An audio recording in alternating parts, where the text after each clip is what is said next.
The hum of the old diner fridge was the only constant in Erica Lawson's life. At 11:47 p.m., beneath buzzing fluorescent lights, she scrubbed the same sticky spot on the counter for the fifth time, not because it was still dirty, but because it kept her awake. Her back throbbed. Her cheap sneakers were soaked from a long day of slush and snow. And in exactly 43 minutes, her neighbor would text to remind her that her 6-year-old son Noah needed to be picked up again. Outside, the parking lot was almost empty, just a few cars, some puddles, and a broken streetlight that flickered like it was trying its best and failing anyway, kind of like Erica. She caught a glimpse of herself in the window, 29, but the dark circles under her brown eyes made her look older. Her dark hair was pulled into a messy bun that had given up hours ago. She looked like what she felt, tired, stretched thin, and one bad week away from everything falling apart. The bell above the door chimed. A man stepped inside, shaking snow from his jacket, all broad shoulders, a beanie pulled low over dark hair, hands stained with motor oil that no amount of soap could completely hide. He glanced around, took in the cracked vinyl booths and fluorescent buzz, then offered a small, tired smile. Erica had no idea that this stranger, just another late-night customer, she thought, was carrying a secret big enough to flip her whole life upside down. And she definitely didn't know that someday her son would draw a picture with 3 stick figures and call it My Family because of him. The story will help you relax. If you like stories like this, please support, like, and subscribe. Sit anywhere you want, Erica called, voice hoarse from too much coffee and not enough sleep. He slid into a corner booth by the window like he'd done it 1,000 times, even though she was sure she'd never seen him before. This town didn't get many strangers, not at midnight, not in winter. She grabbed a menu and a chipped mug and walked over. Coffee? She asked. Please, he said, voice low and warm. Looks like you need it more than I do, though. Erica huffed a little laugh. Trust me, if I drink one more cup, I'm going to start vibrating. He smiled, and for a second, the noise of the diner faded. Long day, he asked. Long year, she muttered before she could stop herself. What can I get you to eat? Whatever's hot and still alive. He flashed a grin. Name's Liam, by the way. Erica, she replied. I'll see what the grill hasn't murdered yet. Over the next few weeks, Liam kept coming back. Always late, always the same booth, always the same order, coffee, breakfast for dinner, and whatever dessert hadn't been sold yet. He was easy to talk to in the way some people just are. No judgment, no weirdness when she mentioned she had a kid. Just real conversation. He told her he worked at a small body shop on the edge of town. Long hours, tough customers, the kind of job that left your shoulders tight and your hands wrecked. She told him about Noah, about juggling 2 jobs, days at the grocery store office, nights at the diner, and praying the old car would start each morning. One night, as she refilled his mug, she sighed. My car died again today, she said. Had to take the bus with a 6-year-old who thinks every stop is the destination. What's it doing? He asked, instantly alert. Won't start? Stalling? Making weird noises? All of the above. She rolled her eyes. It's a '09 Corolla that's seen things. Mechanic said I should just let her go. Like we broke up or something. How much did he quote you? Liam asked. More than my rent. She tried to make it a joke. It didn't quite land. Liam reached into his jacket and pulled out a simple black business card. Come by Westside Garage tomorrow, he said. Ask for me. I'll take a look. No charge to diagnose it. I can't afford. I said diagnose, he cut in gently. I'm not going to touch anything without telling you first. Promise. She hesitated. She'd learned the hard way that help usually came with strings and a bill, but something about the way he said it, so matter-of-fact, made it hard to say no. Fine, she said. But if you try to upsell me on wiper blades, I'm walking, he laughed. Deal. What Erica didn't know was that the name Westside on that black card wasn't just some small shop at the edge of town. Within a few days, she'd find that same logo on something she never expected, a national news story. The next afternoon, her neighbor watched Noah so she could get to the shop. Westside Garage was bigger than she pictured. Several bays, a clean waiting area, shelves lined with neatly organized tools, not the greasy hole in the wall she'd imagined. Liam met her out front in coveralls with his name stitched on the chest. Somehow, he looked even more at home here than in the diner booth. Pop the hood, he said. For 30 minutes, he poked, prodded, listened, and made little thoughtful noises that made her more nervous than any doctor visit ever had. Finally, he straightened up. Okay. Bad news and slightly better news, he said. Your transmission's slipping, and whoever fixed it last time did a trash job, but I can rebuild it. Sounds expensive, she said quietly. If we did it through the shop, yeah, he admitted. But if I do it off the clock, order parts at cost, you're looking at maybe $500, and you can pay it in chunks if you need to. Her chest tightened. $500 is still a lot, she whispered. I know. His voice softened. But you need a car. You can't be dragging a 6-year-old on buses in winter. Let me help, yeah? No strings. Just the guy who hates seeing good cars and good people stranded. She swallowed hard. She could walk away, keep taking the bus, hope for the best, or she could let someone, for once, be decent. Okay, she said finally, but you have to let me at least bring you dinner. I work at a diner that specializes in questionable meatloaf. Deal, he said, grinning. I'm a big fan of questionable meatloaf. For the next 2 weeks, their lives fell into a fragile rhythm. Erica worked. Liam fixed the car at night. She'd swing by the shop after her shift with a to-go box from the diner. They'd eat in the tiny break room, talking about everything from old cartoons to childhood scars. She learned he bounced around foster homes until he was 18, that he'd worked any job he could find. Dishwashing, towing, changing oil, until he figured out he was good with engines. Really good.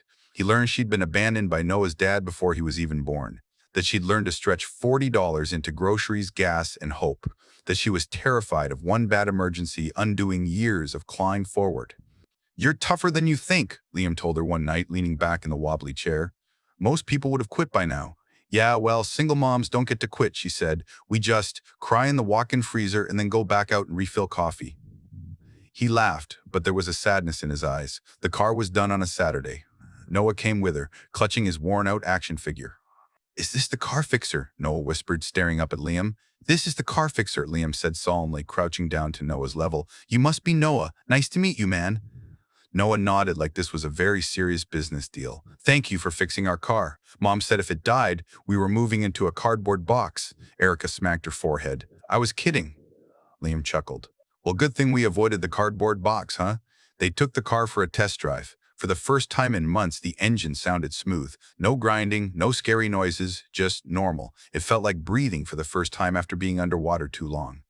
Liam, I don't know how to thank you, Erica said, pulling back into the lot. You already did, he replied. You brought meatloaf. Stop, she said, embarrassed. I'm serious. It felt nice, having somewhere to be, people to talk to. It's been a while. Something in his tone made her look at him differently, not just as the mechanic who'd helped her, but as a man who carried his own quiet loneliness. She didn't know it yet, but she wasn't the only one who built a life on survival. A few days later, the twist landed. The diner TV was stuck, as usual, on some cable news channel. Erica barely paid attention, just another segment about money she'd never see and people she'd never meet. And in tonight's spotlight, the anchor said, local success story and founder of Westside Auto Group and the W Drive repair app, Liam Weston. Erica froze. On the screen, in a crisp suit, was Liam. Not coveralls, Liam. Not grease under the nails, Liam. This Liam stood in front of a row of sleek garages with the same logo as the card in her wallet. The caption read, From foster care to fortune, the man who changed how America fixes its cars. Hundreds of shops across the country. A wildly successful app. A net worth that made her rent look like a joke. They showed footage of him cutting a ribbon, shaking hands with mayors, accepting an award. Same eyes, same smile, same man. She leaned her hands on the counter, feeling suddenly lightheaded. He hadn't mentioned any of this, not once. The man who'd let her think he was just another overworked mechanic was a multimillionaire with a national brand, and he'd never told her.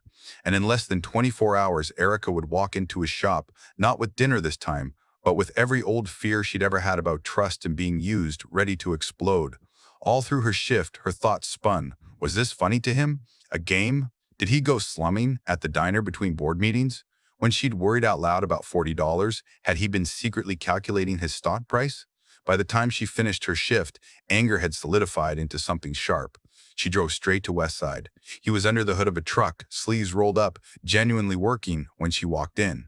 Liam, she called, her voice tighter than she meant. He glanced up, face lighting up. Hey, or should I say, Mr. Weston, she cut in. The smile fell from his face. Erica, you own this place, she said, marching toward him. Not just this shop, all of them, and an app, and apparently half the repair world. Mechanics nearby went quiet. He set his wrench down slowly, wiped his hands on a rag like he needed the extra seconds to think.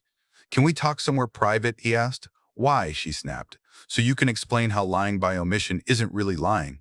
How pretending to be one of us is some kind of hobby? I never pretended to be broke, he said quietly. You just assumed. You let me assume, she fired back, voice breaking. You listened to me talk about choosing between groceries and gas like it was a cute story. Do you have any idea how humiliating that feels now? He flinched. Erica, when I met you, I was just tired, he said. Everyone I deal with knows exactly who I am and what I'm worth. It's all they see. With you, you just saw some guy with a busted day who needed coffee. I didn't want to lose that. She opened her mouth to say she would have treated him the same, but a small, brutal part of her knew that wasn't entirely true. If she'd known he was rich, she never would have let him touch her car. She would have refused every favor, every kindness. She would have protected her pride at all costs. He saw the realization flicker across her face. That's why I didn't say anything, he said. Not because I wanted to laugh at you, because I finally felt normal. And I was scared that if you knew, you'd never look at me the same way again. You should have given me the choice, she whispered. You don't get to decide what I can handle. She turned and walked out, heart racing, eyes burning. Behind her, he didn't chase her. That almost hurt more. The next 2 weeks were brutal. Liam stopped coming to the diner. She told herself she was relieved, that it was better this way, that she had enough to worry about without adding a secret millionaire into the mix. But every time the bell over the door rang, her head snapped up. It was never him. Noah noticed too. When is Liam coming over? He asked one night.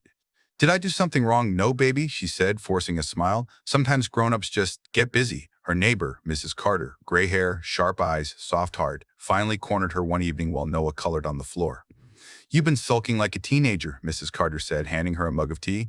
What's going on? And don't say nothing unless you want me to call you a liar. So Erica told her everything about Liam, the garage, the news segment, the confrontation. Mrs. Carter listened quietly, nodding along, her face impossible to read. When Erica finished, she expected judgment. Maybe an I told you so about men.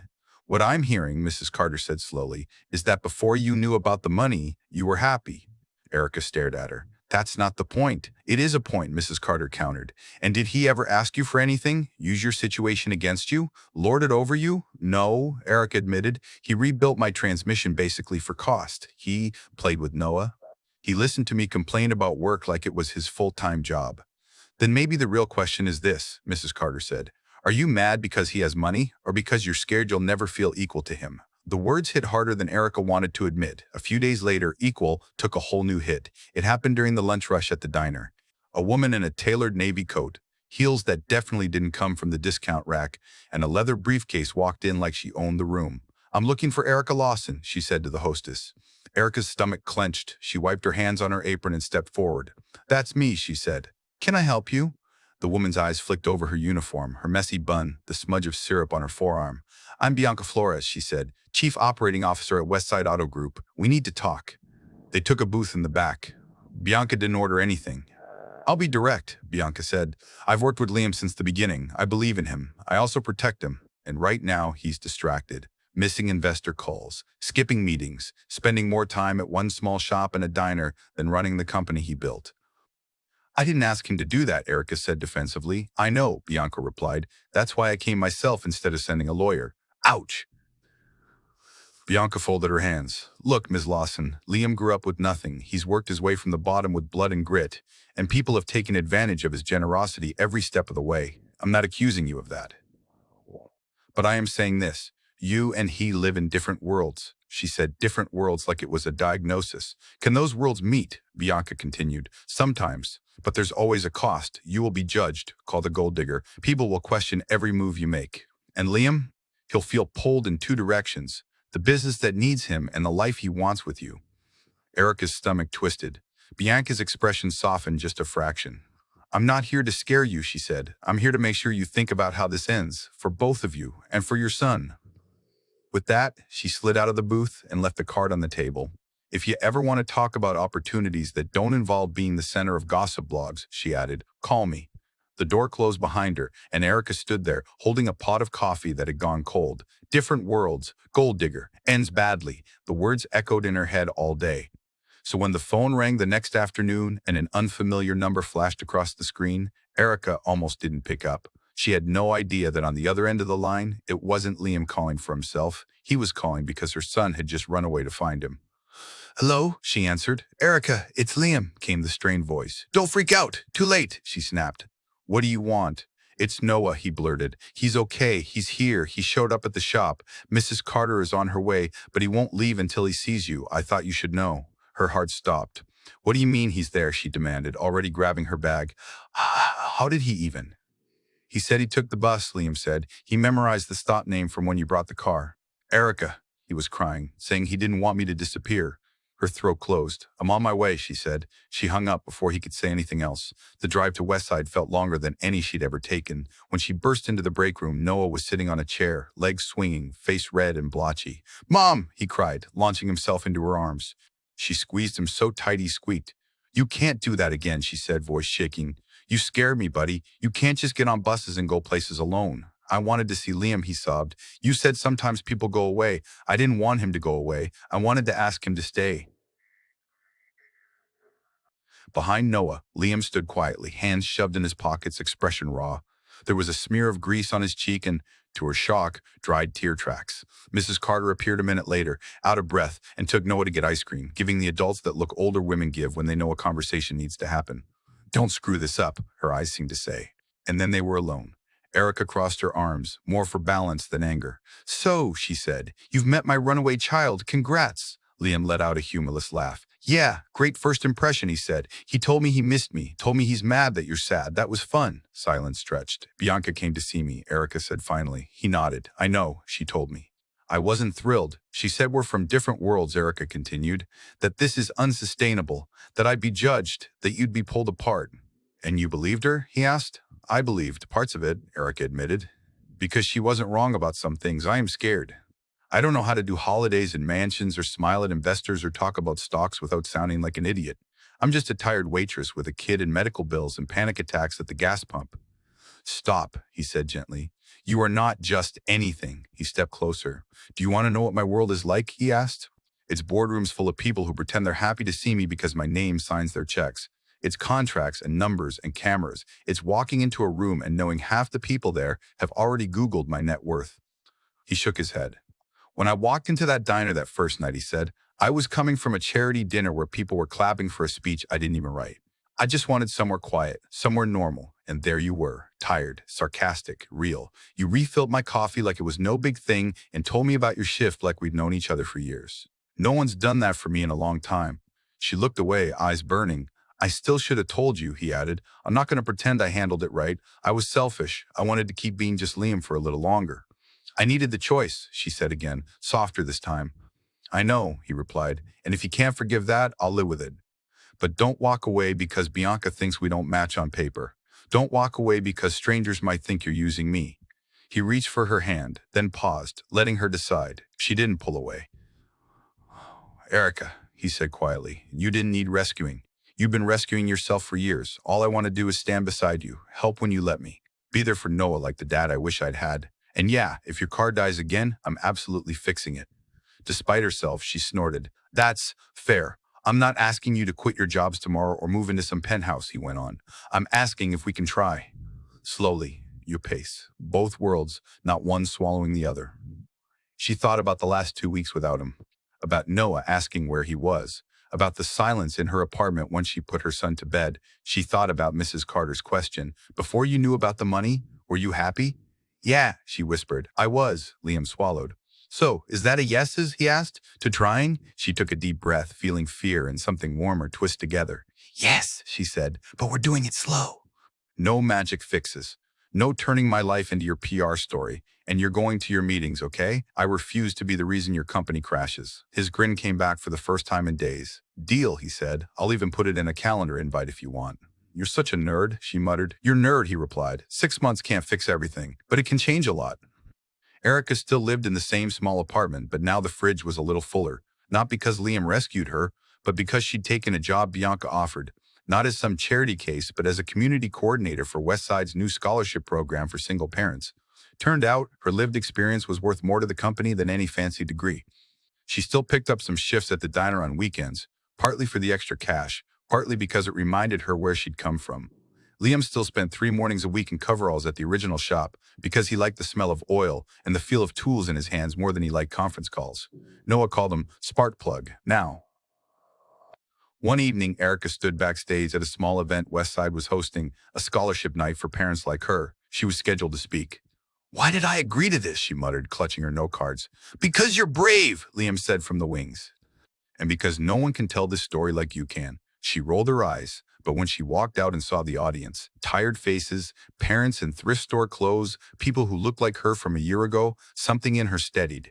My name is Erica, she began. 6 months ago, I was one broken car away from disaster. She told him about the bus rides, about counting dollars at the register, about the night a stranger in a beanie walked into her section and changed everything, not with money, but with kindness. She talked about how hard it is to ask for help when you're used to being the helper, how scary it is to trust when life has taught you the opposite, and she talked about second chances. When she finished, the applause wasn't thundering like on TV. It was softer, rawer, real. Later that night, after Noah had fallen asleep on the couch with crumbs on his shirt, Erica and Liam stepped out onto the tiny balcony of her apartment. The city lights blinked in the distance. A train horn sounded faintly somewhere. "You did good tonight," he said, wrapping his arms around her from behind. "So did you," she replied. "You didn't interrupt me once. I was tempted," he joked, "especially when you skipped the part where I make terrible pancakes." She laughed. "Hey, Erica," he said after a moment. "Yeah?" "I don't know exactly what the future looks like," he admitted. No house, rings, no rings, more kids maybe. But I know one thing for sure, I want it with you. And with that little man inside who thinks I can fix everything with a wrench." Her eyes stung. "I used to think happy endings weren't for people like me," she said quietly, "like they were reserved for folks with perfect credit scores and two-car garages." He squeezed her gently. "Maybe they're not endings," he said. "Maybe they're just better chapters," she smiled, leaning back against him, listening to the soft rhythm of his breathing. For the first time in a long time, the future didn't feel like a cliff. It felt like a road, bumpy, twisty, uncertain. But this time, she wasn't walking it alone. Life didn't hand Erica a miracle. It didn't erase her past or wipe away every bill on her kitchen table. What it did give her was something quieter and stronger. A partner who chose her, not to save her, but to stand beside her. A son who learned that family isn't about matching last names, but about who shows up. And a reminder that even when you're exhausted, even when the world feels stacked against you, one act of unexpected kindness can change the direction of everything. Her story isn't about a rich man rescuing a poor woman. It's about two people, both a little broken, both a little scared, choosing each other anyway, day after day, choice after choice, step after step, because no matter how dark the night shift feels, no matter how many times life stalls out on the side of the road, thanks for loving it. Love you all.